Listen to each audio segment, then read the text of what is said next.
समाज का जो बिगड़ा हुआ रूप होता था वो इस तरह की बकवादें किया करते थे। तो ज्ञानहीनता, मर्यादाहीनता, निर्लज्जता इतनी बढ़ गई समाज में, इसको भी अब सेट करना है। तो कहते हैं प्रेम की लाली ला के, प्यार तो बोला सब बान भाइयां थे, सभी भक्तों से, समाज में वो भी कोई बगैर उपदेशी भी रिश्तेदार है, सबसे मृदु भाषा से प्रयोग करे, मीठा बोल है, प्यारा बोल है, ये तेरी लाली है, ये तेरे होठों की शोभा है। फिर कहते हैं जाप अजप्पा जप के अपना दहेज बना लिए। ओह, ये भक्ति की कमाई जो श्वास उश्वास से ये अजप्पा जाप कहलाता है। कहते इसका जाप करके तू अपना ये दहेज बना, यानी धन जोड़ ले जो आगे लेकर जाना है, दहेज जो अपने पति के घर लेके जाना है। पहले कुरीति थी कि जो लड़की घना धन लेकर आती थी दहेज का, उसका आदर पूरा परिवार करता था। ऐसे हमारे हम भ्रमित थे, अज्ञानता थी। तो उसी दृष्टिकोण से ये कहा गया है कि जैसे अच्छा ज्यादा दहेज लाने वाली बहु पुत्र वधू अपने ससुराल में आदर सत्कार पाती है, ऐसे ही तू डट के भजन कर, घना दहेज बना ले सत्य अजप्पा जाप का। अजप्पा जाप जप के अपना दहेज बना लिए, अनहद बाजा बाजन लागे फिर खुशी बना लिए। ओह, जैसे लड़की का पता लग गया कि आज ब्याह है, लड़की की का आज विवाह है। अब कई बच्चे बकाया करें, न्यों कहेंगे ए तेरी बारात आ गई, और फिर न्यों कहे कोई ना आई क्यों ना जीवरी है, यानी उसने खिजाया करते हैं।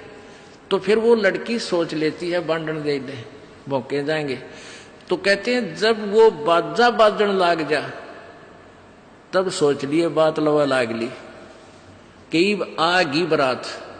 तो कहते हैं आप भक्ति जब करोगे तो आपको ऑटोमेटिकली आपके ये ऊपर के, यहां से ऊपर के हिस्से में बहुत सी आवाजें, कई प्रकार की आवाजें आने लग जाएंगी। इसमें जो हमें आवाज सुनती हैं ये प्राथमिक भक्ति की लक्षण है, अंतिम नहीं है। हाँ, ये भी सुननी चाहिए, सुनेंगी, आपको अवश्य सुनेंगी, ना चाहते हुए भी सुनेंगी। और कभी सुनना चाहो तो कभी 2, 4, 10 मिनट, कभी कभी डेली नहीं, कभी ऐसे कान बंद करके एकांत स्थान पर सुन लेना, आपको सारा साजबाज अंदर बाजता दिखेगा, जिसकी भक्ति इस लक्षण हो गए। कुछ एक को वैसे भी सुनती हैं जिनके पूर्व जन्म की भक्तियां होती हैं, और फिर धीरे धीरे उनकी बंद हो जाती हैं, आगे कुछ नहीं सुनती, चाहे वो किसी का नाम जाप ले रखा है।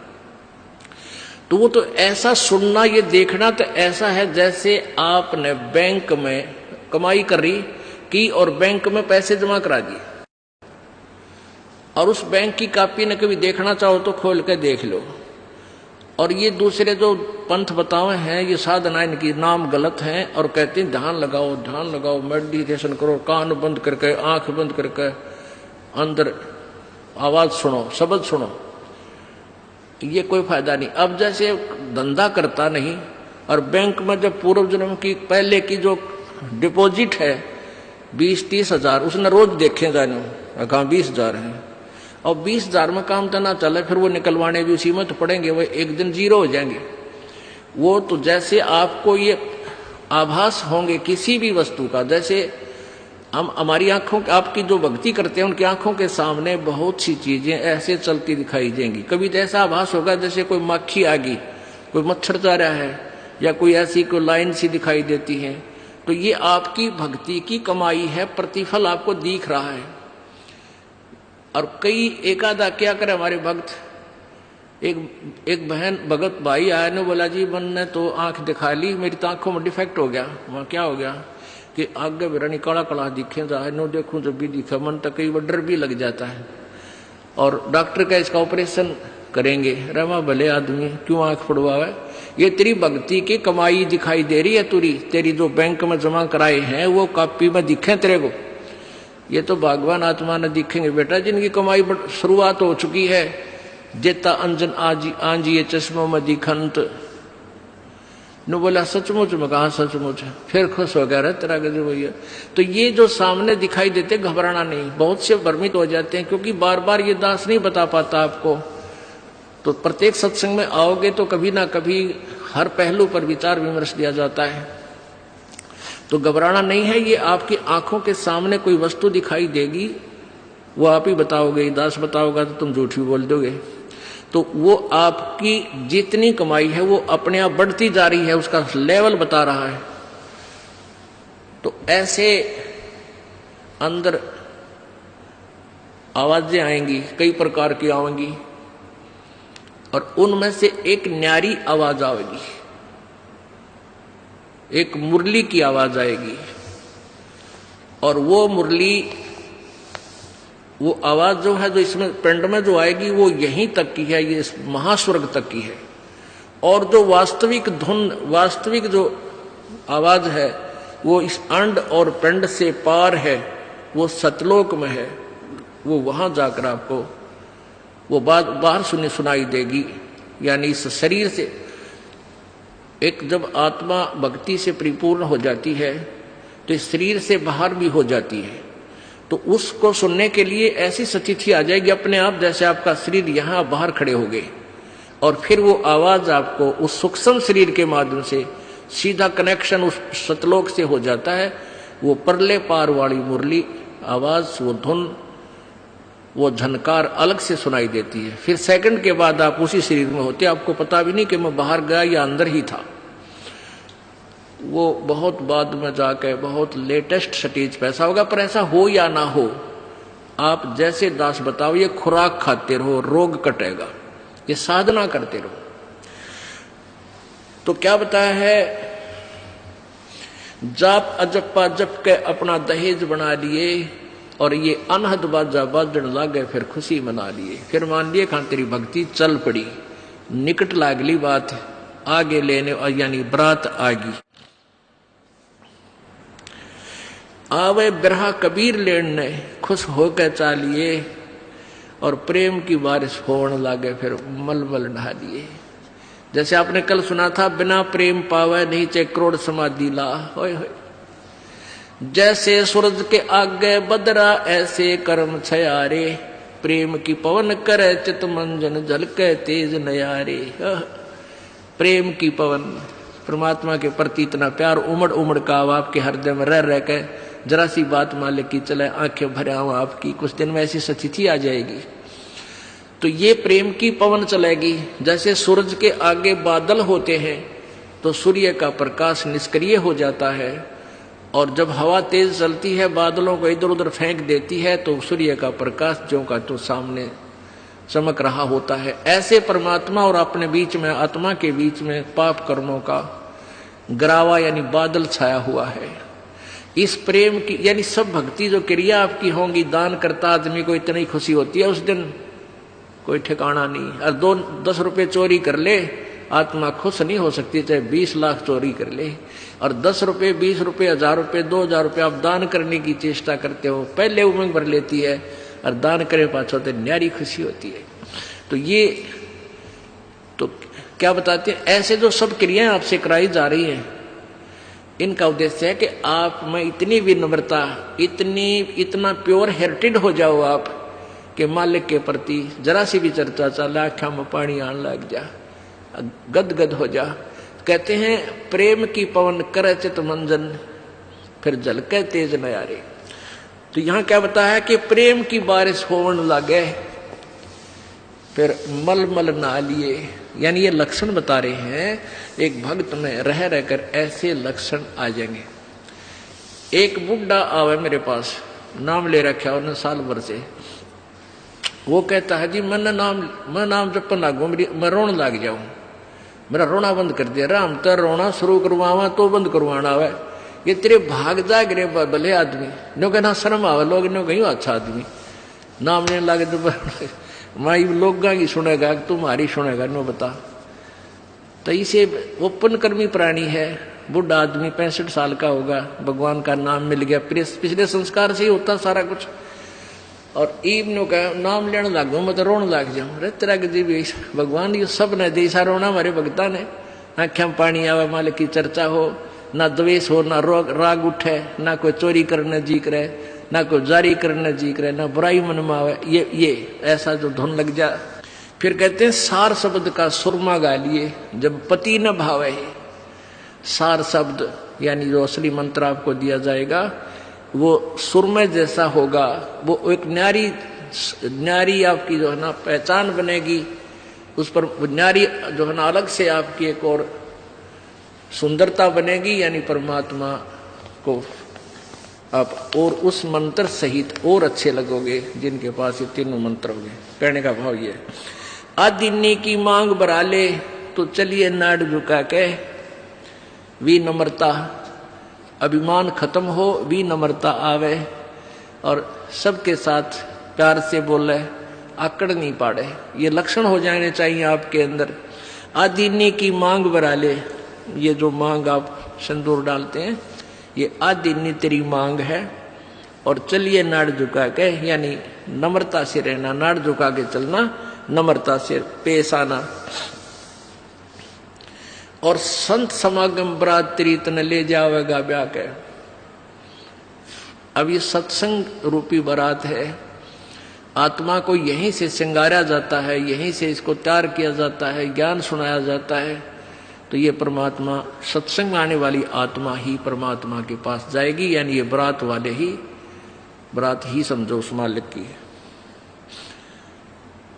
संत समागम बरात तेरी तन ले जावेगा ब्याह के, सुरत नृत है डोली तेरी।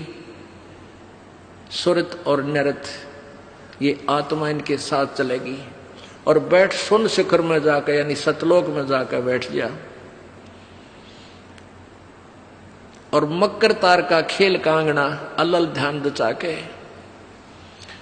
अब कांगना खेलते हैं ना, जैसे यहाँ एक मोटा बांध दिया, दूसरा मोटा बांध दिया नाड़ा, और कई गांठ ला दे, फिर नो कहेंगे वो देवर खोल लेगा इसने, कांगना खेल लेंगे ना खुल जा, उपरण के फंड होया करना लंबा चौड़ा सिस्टम।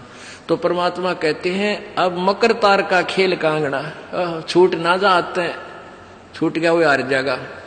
तो उस मकर तार का ऊपर से जब आत्मा यहां से चलेगी, परमात्मा कई तरीके से इसको कहीं किसी स्थान पर किस तरीके से आपने जाना है, तो आप कभी एक आध बार कभी ध्यान वैसे ही कुदरती लग जाता है, बैठ जाते हैं, कभी आंखें खुली है तो भी बंद हो जाती हैं, और कई बार ऐसा होगा कि एक मकड़ी के तार जैसा आपको लंबा स्ट्रेट बहुत, उसका कोई और छोर आप नहीं देख सकोगे, ऐसा तार सा नजर आएगा, उसको मकर तार कहते हैं। उसके साथ लग के आत्मा जैसे मकड़ी उस तार को पकड़कर ऊपर चढ़ जाती है, ऐसे वो मकर तार का आपको दिखाई देगा जब चलेगी यहां से आत्मा संसार छोड़कर।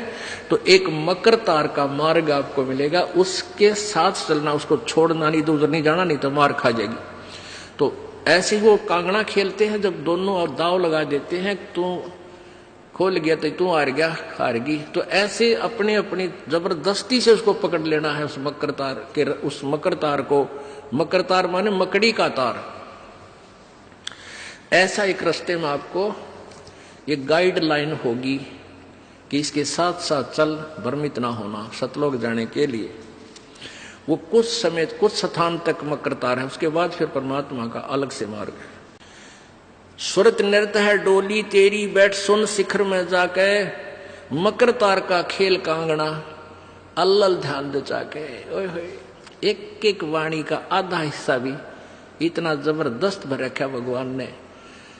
अब अलल पंख, अल्लल ध्यान दचा के, एक अलल पक्षी होता है, उसको अनल भी बोलते हैं। अनल, अनल माने वायु, यानी वो आकाश वायु में ही रहता है, ऊपर नीचे नहीं आता। वो अंडे भी ऊपर ही दे देती है वो अलल पक्षी मादा, और उन अंडों को हवा में छोड़ देती है, और ऐसे स्थान पर अंडे देती है, पैदा करती है कि नीचे केले के बन हो, केले के बन। तो केले कैसे फंसे रहा कर, केले के बना बनो आपस में बहुत लंबे लंबे बढ़ जाते हैं। तो वहां आकाश से वो अलल पक्षी बहुत लंबा चौड़ा होता है, वो कम से कम भी सैकड़ों फुट लंबा और 50 फुट की चौड़ाई होती है। इतने बड़े बड़े पर होते हैं उसके, बहुत जबरदस्त लोहे के तौ की तरह, और पंजे होते हैं जैसे नो चमटिया की तरह, खुर जैसे बहुत जबरदस्त नाकुल्ले, बहुत मजबूत, और 4 पैर होते हैं उसके। पक्षी होता, तो वहां से अंडे छोड़ देती है, भगवान हवाला है। अंडे नीचे आते हैं, हवा की घर्षण से वो परवरिश को यानी वो पक जाते हैं। और केले के अच्छे भारा भारा अंडे होते हैं, वो 2-2 दड़ी के, और ऊपर तो 1-1 दड़ी के, 5-5 किलो के, और ऊपर तो आते ही वो केलों के पत्तों पर आकर गिरते हैं।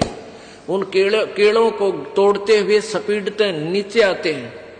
तो केलों पर गिरने से, उन केले पर गिरने से उन पेड़ों पर, तो उसकी स्पीड कम हो जाती है, और तो केले को तोड़ता हुआ वो आसानी से आकर नीचे पड़ता है और पड़ के फूट जाता है, उसमें से बच्चा निकल जाता है।